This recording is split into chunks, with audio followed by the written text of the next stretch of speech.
Welcome to this week's episode of What's Up Weekly, where we bring you the latest news in 10 minutes or less. I'm Brittany Bradley. And I'm Margot Andrews. Like always, we're here to keep you up to date and informed with news on campus and around the world. So, let's get started.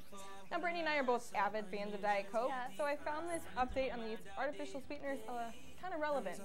There's always concern with these non-natural substitutes over what benefits and harm they might provide. These sweeteners are embraced by those looking to lose weight, and using them in place of corn syrup or sugar definitely decreases caloric intake.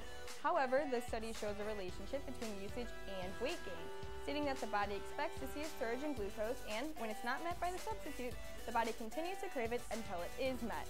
While that news is disheartening, the artificial sweeteners do control carbohydrate intake and also decrease the risk of dental cavities, and research has failed to directly link them to any cancer risks.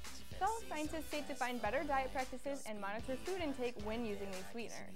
Well, I'm glad about the fact that they can't link them directly to cancer. I know, that's a big win for me, especially at the rate I drink Diet Coke and use them in my coffee. They're definitely a better thing for me to use than traditionally. Well, from sweeteners to a country sweetheart? Yeah, right. No surprise here on the show that I am not a fan of Taylor Swift, so this next story sure made me happy. Zac Efron and Taylor Swift have been working on their new animated movie, Dr. Seuss's The Lorax, and all their time spent together ignited romance rumors. This comes as no surprise, as Tay-Tay is known for her numerous relationships. Zac and T. Swift went on Ellen to set the story straight.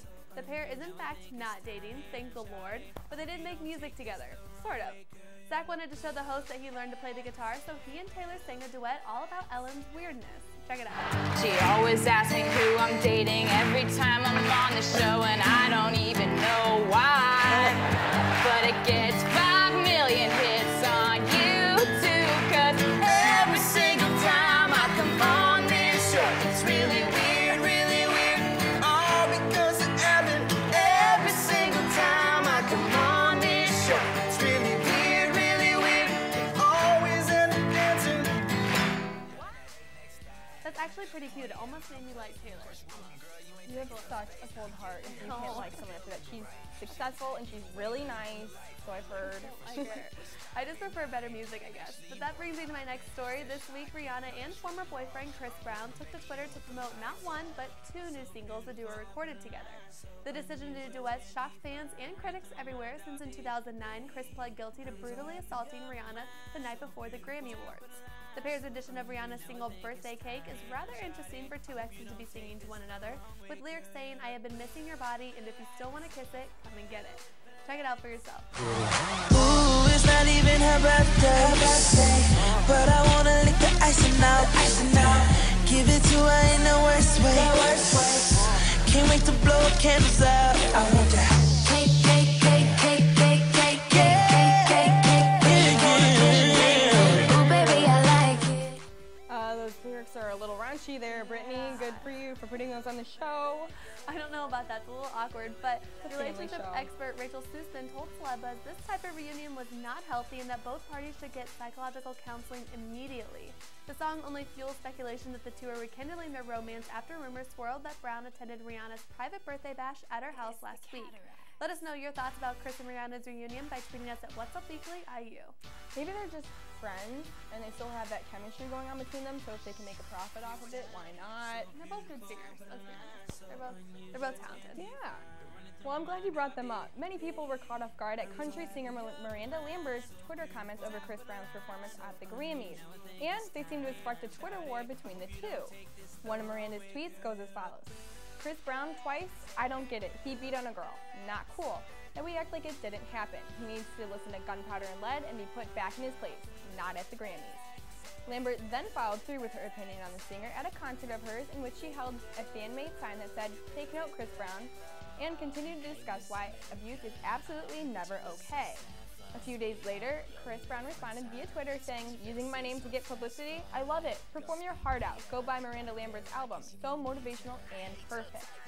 Yeah, no, I'm not sure if there's a little bit of sarcasm in there. That's my best guess. But anyway, both of them are getting their fair share of media attention from all of this. Of course, knowing Chris Brown, I'm assuming that was definitely sarcasm. Yeah. But I'll transition from music to TV. NBC's hit show The Voice is taking off, and it's not going unnoticed. All of the buzz about the popular singing competition show has got music judge guru Simon Cowell thinking. Simon says he wants to set up a sing-off that would pit the winners of The Voice, American Idol, and X Factor against one another. This comes after Cal promised Fox 20 million viewers for the X Factor and fell extremely short of that number with only 10 million viewers. The guy is desperate now to raise ratings and is willing to do whatever it takes. The Voice judge Adam Levine says he finds Simon's attempt desperate and pathetic. Levine commented that he knows The Voice is already superior to the X Factor and that his show will only worry about what they need to do because the more they worry about everyone else, the more likely they are to suffer. You know, personally, I love The Voice. American Idol has been on for way too long. It's, you know, beating a dead horse at this point, and I've never watched X Factor. I don't really care. Simon judges everyone. He doesn't have any talent himself, so stick with The Voice. CeeLo, Adam, Christina, and Blake have a great thing going there. I love the turning chairs. Yeah. It's fun to watch. Yeah, it's awesome. Well, from entertainment to, yes, a bit of boring but important news. I'm ham-acting this story between the rest. The Obama administration discussed its need for new tactics to handle the Syrian rebel cause on Tuesday. In messages released from the White House and the State Department, it was made clear that new strategies need to be explored if a political solution is going to be reached and the rebellion against President Bashar al-Assad ended. While talk of military assistance was mentioned, the White House did make it clear that there would be no adding of weapons because that could take the country down a scary path.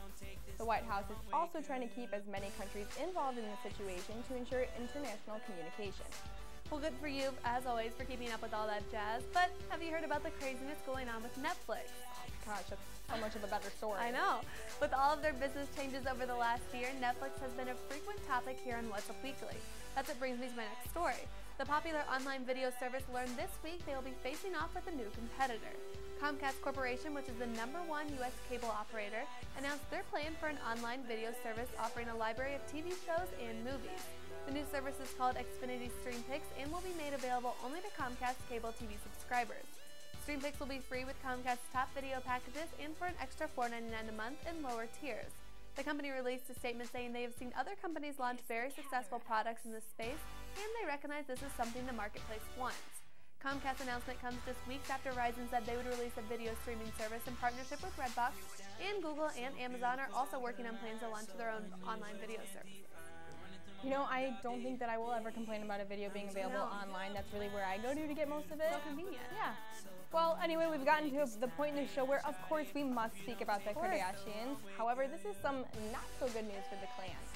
Kim and Khloe have been promoting the weight loss drug Quick Trim for some time now. However, that drug has now been accused of containing high amounts of caffeine, which is not federally approved to be used for weight loss.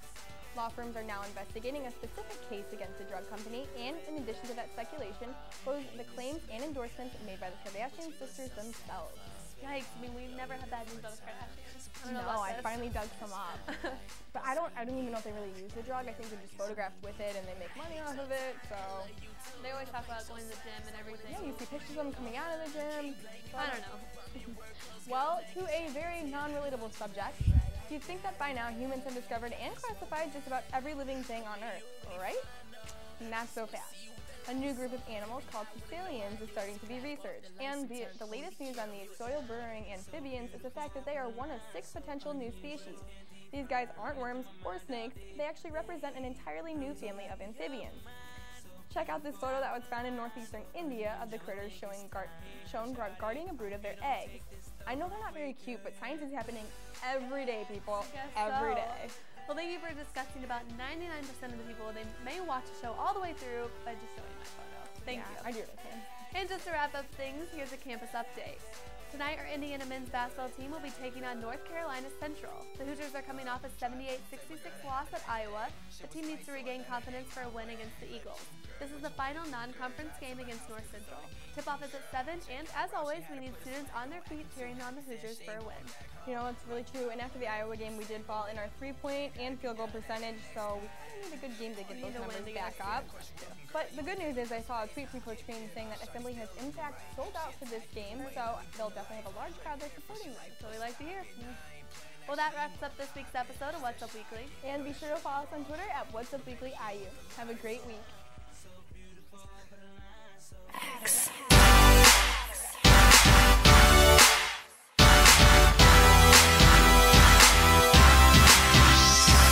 Down, so beautiful, top of the line, so unusual, words can't define. Been running through my mind all day.